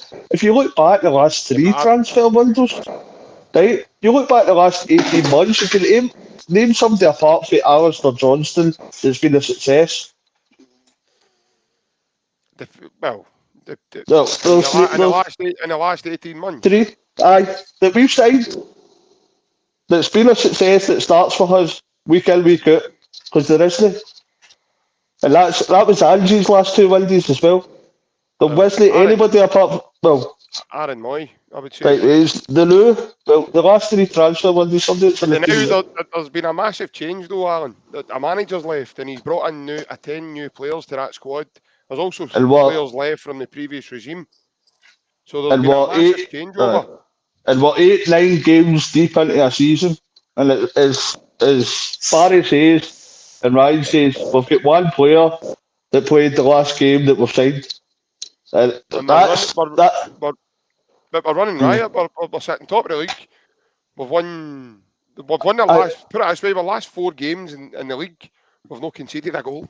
With all players that we've signed, all players, most of them were signed for 2 years ago. Yeah, but and that's how the win did. Other players have now stepped up to the mark when they've been asked to. JP, do you not think the worrying thing about the Feyenoord game the other night was we were dying for Reo Hatate to play? We've signed 3 or 4 centre mids, but we were rushing Reo Hatate to get back into the team because I do. But when he played, it was very underwhelming, Baz, and he never performed at a good level, as did our captain. So that's true, but that we're having to play that boy 100% fit because the other ones that we've signed aren't ready yet. But that's no Brendan's fault, mate. But a lot of them have had injuries. Narovsky is injured. Cameron Carter-Vickers has been in and out. He started off coming back into the team. Then he got another injury to set him back for the operation he had to go through for last season. We've had to throw a boy in Liam Scales when he was probably sitting 5th choice out of all our defenders. Probably looking at getting back out the door to Aberdeen. The boy's grabbed these. The boy's probably one of the best players in the team right now. Well, he signed 3 centre mids in Bernardo, Home and Cohen, and they've all kicked the ball. Right. One of them was in a B team, and it looks like it's got to be another Reed Gucci. But is that because Matt O'Reilly severely stepped up to the plate? Because that's where Bernardo plays. It's got to the recruitment team. Matt O'Reilly's took his game up a level, though. And you can't. He has. No, Matt O'Reilly's. Bernardo probably plays instead of Hatate the other day because he only played 60 minutes. He wasn't. He's nowhere near ready, and you could probably see that in the game. But then surely that's down to the manager. I know, but he's even come out and said about a week ago, basically slating the transfer window himself. He wasn't happy with it. He obviously wanted your Podence and people like that, but then you're having to bring Palmer in because you can't get Podence. Brendan probably knows that I want Podence because he's coming in to start, but I'm going to have to take Palmer. Is he better than Abada? Probably no, but it's getting another body in the door. So I don't think we've seen anything of Palmer to say whether he's going to be better than anybody or even to write the guy off the other way. Like I think that would be madness to do that right now because the guy could just emerge right onto the scene, i.e. an injury might come up and Maeda might get injured and then he's got to play consecutively like Liam Scales. Well, see, here's one we're talking about, right? There's my point there, Alan. There's another guy that stepped up to the plate, Liam Scales, and there's no argument there at all. We signed Yang, and we've signed who we're talking about, Palmer, right? Who started on Saturday? James Forrest. The original question was the transfer was horses for courses, mate. I get that. The original question was, is the transfer window a success? And I think well, there's no evidence. There's no evidence to show what you are saying in terms of it's no. But there's no evidence that it is either. There's no evidence that it is. We can't say because we had one player come in. We can't say right now that it isn't in the team. But what we can say is you can only beat what's in front of you. No, we had one player playing that team. Right, one player that's come in. You can say it's not been a good window because none of them are playing. I know, that's what I'm trying to say. There was one player that's come in for the transfer when they played last week. So how can you say that that's a success that none of them's playing? None of them's playing at the moment, but that's due to injury. Phillips is injured. Roski's injured. Carter-Vickers is injured. Quan is injured. Yang is But Quan's not up to the physical aspect of it yet, mate. He's came for K-League 2. See the big signings that we've had over the last couple of years, i.e. Jota, Carter-Vickers, Hatate. But Jota wasn't a big signing when he signed, Baz. He came in I know, but as a young boy. He came in and played straight away and hit the ground running. We knew he was a good player. No, he stayed in the team. Carter-Vickers stayed in the team straight away, Hatate. These players are coming in and dipping in and out. And you're still relying on your Maedas, your Kyogos. Big O, for example, as well. I like Big O. Not going to get a game because Kyogo's too good. Mm-hmm. So, but these players, you can't then say it's a good window for backup, when you want people to come up. But you're still playing the same team that you were playing 2 years ago. That will change though when players come back to fitness. The team will change from what we're seeing just now. Well, who do you think will come out of that team? Well, I think Nat Phillips will play on Saturday. There you go. No, So but whether everybody's it's fit. whether Carter it's No, Vickers. when everybody's fit, it's Nerowski and Carter Vickers in it. That Fox isn't getting in the team. right now, Aye. mate, it's Liam Scales' position to lose, and I don't care what anybody says. I'll talk to him blue in the face. You cannot drop that guy. He's Aye, when now. everybody's fit, it's Carter Vickers and Nerowski, hands down. I I know what you're don't saying, know. but sometimes in football, that's not how it works. You can't just go like that. Do you know what? You're But no, you're my see, first choice, and you're going to be first choice it's again. all right. It's all right Cheers being for in form. doing It's so all right well for being me in. It's all for right being in months. form. I get what you're saying, right? See if you're on form and you get drafted or vested, you're going to be disappointed because you should be playing. But Liam Skills got to remember. See it. The Rovsky was signed to play. We all know, from my opinion, I think he's a belter. Right? I've only Aye, seen him a that's few fine, but games.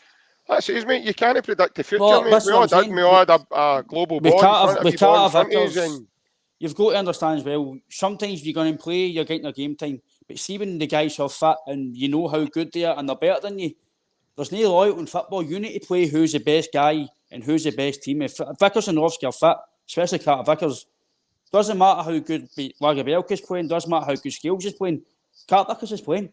He's playing. In my opinion, it's as simple as that. And if the Rockies getting signed for $4.5 million, whatever it is, he was brought in to play. So in my opinion, when he's up to speed, Liam Scales on the bench. Lagerbielke's going to improve. In my opinion, I get what you're saying. It's very hard to move Liam Scales, but when you've got quality in the bench who are injured, but when they're fully fit, if we want to win games and win European games, excuse my French, but FC UK the form, you need to do what's better for you to win the game of football. So, in my get opinion, that, Liam mate. I get Scales, that. he's been brilliant so far, but as soon as Carter Vickers is fit, I think he's probably going to commit. Because I think Lagerbielke is going to be somebody who's going to get game time. Because I think Brendan likes him. I like him. I think he's getting some criticism which is uncalled for. I think you'd be Lagerbielke. Some of the fans aren't for it, which we've all got opinions. But I can see what he's trying to do. He's putting the ball forward. Mm-hmm. He's trying to be the way we want to play. But I don't want to go on a tangent because we're near the end of the podcast. But for me, I think that as soon as the guys are fit, I think your Vickers plays. I think your Rocky plays. And I'm agreeing with you yourself, Baz. Hatate, O'Reilly and McGregor's probably going to play all the time. But I want to see Bernardo play because he's come in for a top team, a top academy. He's probably come here to play. So...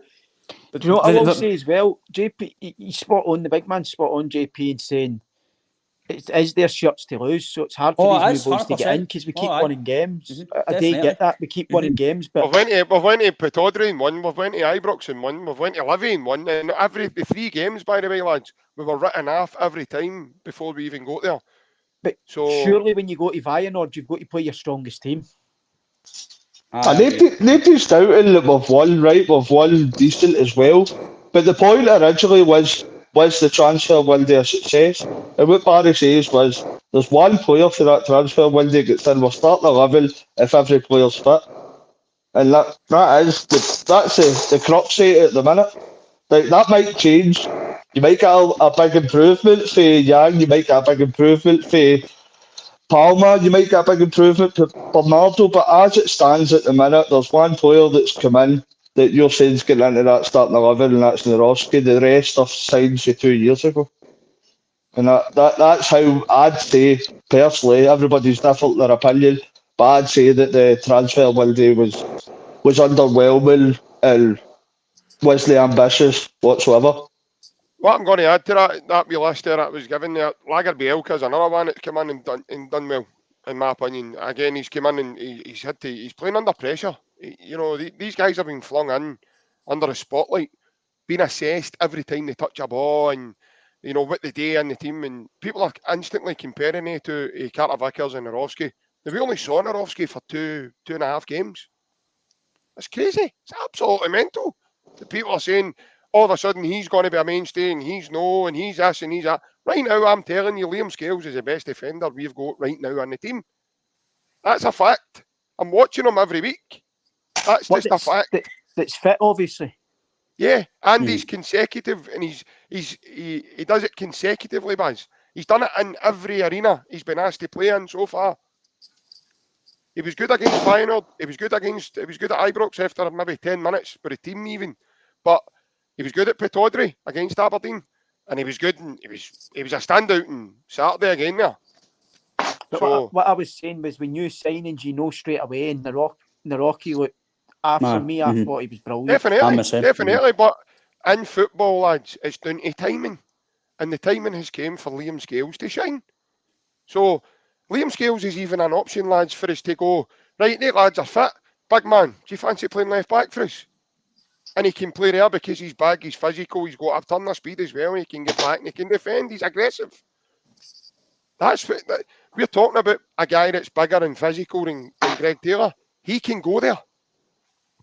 But listen, it's a chat we'd all love to debate and sit here all day, and it's been a good debate with these lads, but he's only going to win this one with me, I'm telling you right now, man. I'll argue to him. We won it about 10 minutes ago. No, you didn't. No, you didn't. You couldn't tell me a good player was signed since 2 years ago. Well, they're all good. You kidding me? Who's the last success? Apart from Johnston. I've seen enough of the guys that we've signed to say they're good players. Now, whether Brendan puts them in the team to say, like, you play every week, or you play every week, or I think Boy Holmes a belter. I think Yang's a belter. I've seen enough of Palmer to know he's okay. I thought he was good with the ball in tight positions. He kept the ball very well against Feyenoord. Unfortunately for him, the team underperformed. And he was one of the ones that did have to come off. The champion that will get the game, mate. But that's not my fault.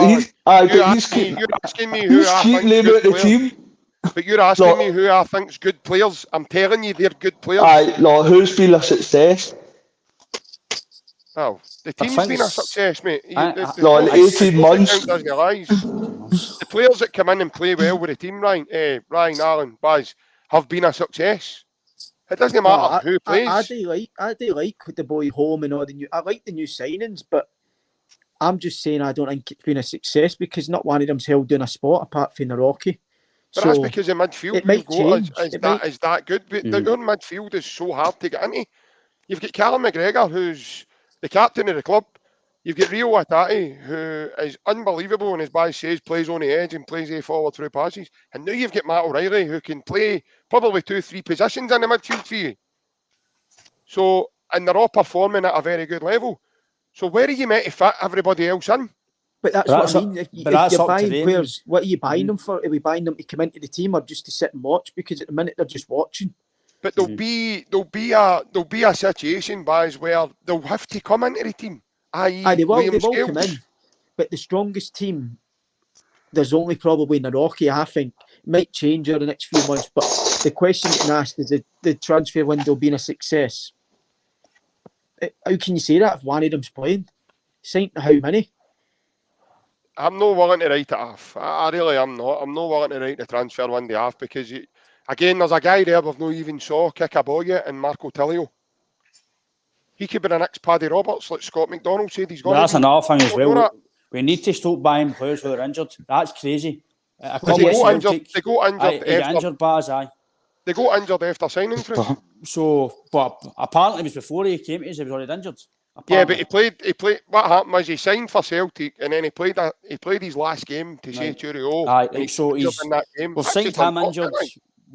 And we signed Phillips, who wasn't fit. For a club like Celtic, we should not be signing guys who are going to be having to wait 3 months to play for injury. For me, I think that's bonkers. I think it's not going to take us to a new level. Even guys like Kwon, right? He could be. I thought against Wolves, he was brilliant. I'm thinking he's going to be good here. But this is why I keep saying, as much as the Asian markets were good to us, Australia's been good to us, eventually we're going to get guys who are going to cut it. You can't keep buying £1 million players to come in and play. They're not always going to be. We've already had a guy that's no cut it, and Alan named him earlier, in terms of Gucci. He's not been able to hold down a place. So far, Wat is probably in that camp. Mm-hmm. You know, the fitness side of things as well, we're saying Kwon's not up to speed with it. I don't believe, I'm not buying into that because I watched Celtic in that was just something I'd read on like social media in terms of somebody who says I think that could be an excuse because I watched the Japanese teams against Celtic in pre-season. They were fit as anything. That's one of their biggest attributes. So I don't get how he's come out here and he's all of a sudden struggling with the fitness side. I find that hard to believe. I just think came out when the season was nearly finished and still playing it. scored 2 at Tynecastle straight away. He'd done a season and a half nearly. Maybe he's just genuinely struggling, Baz, in terms of the move itself, and maybe it's a big culture shock for him. There's certain individuals just can't settle. Mate, we've got As loads of that quickly as going on at others. our place. We've signed a lot There of you go. foreigners, and There it's you go. taking. Yep. It takes time for them to settle. Yeah. Uh, And Different that's how league. guys like Tony Ralston, Greg Taylor, Callum McGregor, guys even like Joe Hart come in handy in your squad to say, this is how it's run here, this is what we do, this is what you need to do, this is what you And need even to aspire small to. things now, it's like there's wee things that you forget about, like visas and all that for the families to come out. They can't come out until they get their Yeah. visas, and they take I ages. definitely think Big Con needs to get your seed on about it. Maybe stop going to IKEA and buying teddy bears and stuff like that. we've got an Irish boy called James that's still settling. He's about 2 years down the line now. I think you've got your strip on. I think you've got your strip on, big man. But, I want to retract before I finish up. I can't leave on that note. Before I finish up, I want to retract that statement for Awata. He's not in that camp. Awata's actually quite. He's more of a utility player for the squad. We're lucky there in terms of having him because. Don't say that to Alex Ray. No, he can play. He can play in a number of positions. So I think that's important to have that in the squad as well. So much so that I probably, unless Nat Phillips is fit, and if Nat Phillips is fit, lads, I think he'll play on Saturday. I really do. Before we play Lazio next Wednesday night.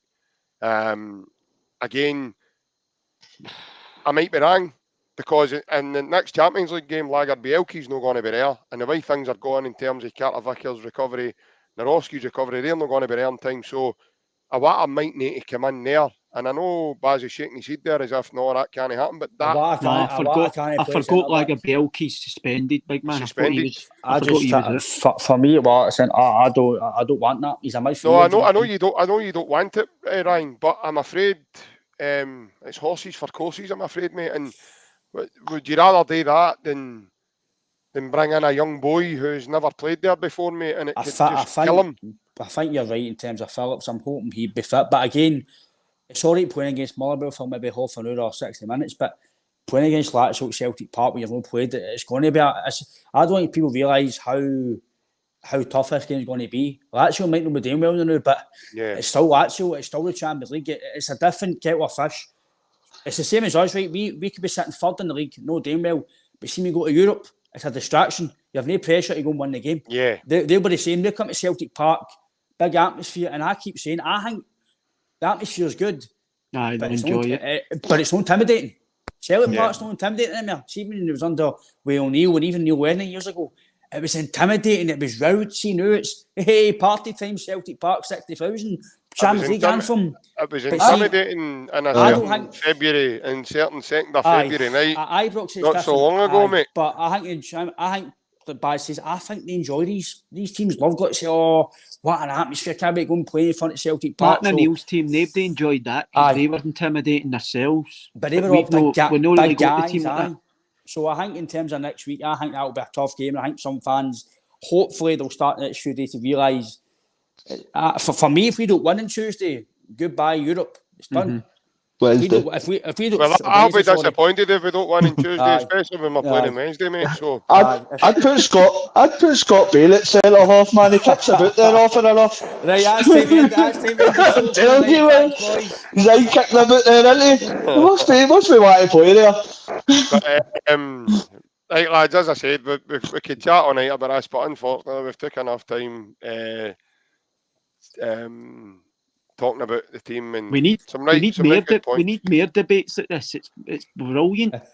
No, I love it. I've actually. I thought Guy P was going to put his seat through the computer, man. I bet you loved it. I'm probably one of the most composed guys you'll ever meet in your life. I don't get annoyed very easily, but I get passionate when I'm talking about Celtic and things that I want to get across. And then Saturday, Leeds Celtic about, what are you doing? I can't. Scales will not give away the ball, mate. I've no worries about Liam. I've got no worries about Liam Scales. Another man of the match. There you go, another man of the match performance for a big man. Also, gamble responsibly.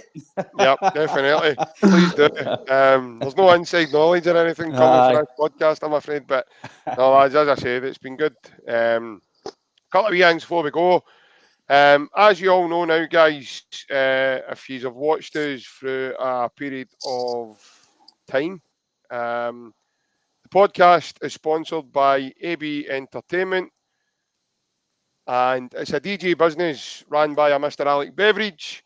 Covers every function you can think of, and that's the number on screen for you there if you want to get in contact with him. What I will say, folks, it's probably the best way to get a hold of him is through WhatsApp. He is on Facebook and TikTok. Facebook and Instagram as well. But yeah, probably the best way to do it. Send him a WhatsApp and Alec will get back to you. Also, guys, we have some the Unrestricted View merchandise up for grabs. Before we go, here's one mugs. Double-sided mugs. You've got one side, you've got the crest. On the other side, you've got the Celtic Unrestricted View podcast. These mugs are priced at £5. We also have these key rings for sale as well.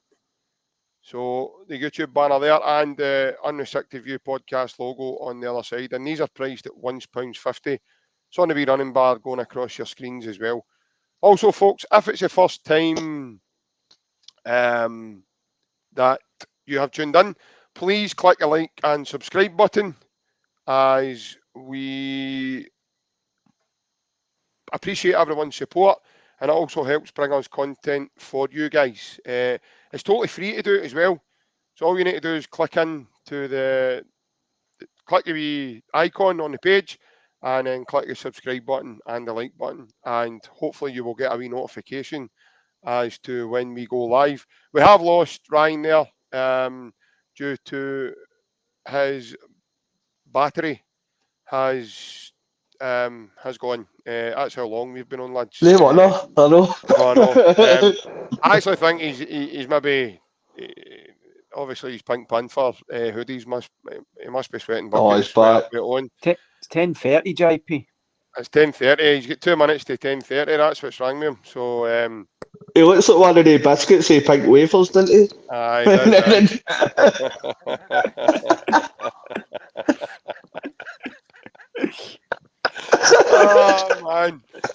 Oh man.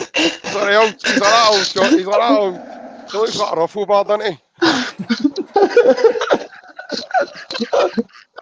I don't know if he's turned on, by the way, because his face has went onto screensaver mode there. But all in all, lads, it's been amazing having a chat with you. And lads, you're right. I think we can maybe set up a wee debate night. The brain. Yeah, we'll set up a wee debate night, and hopefully Paddy McCourt will have cleaned up his act by that time, and we'll get a right good debate the next time, and some right interesting points. But all in all, guys, it's been a mosto. I'll be back on Friday, folks, at the time of 8:30. Guys, what I will say before we go, there is going to be some changes with the podcast in the coming weeks, okay?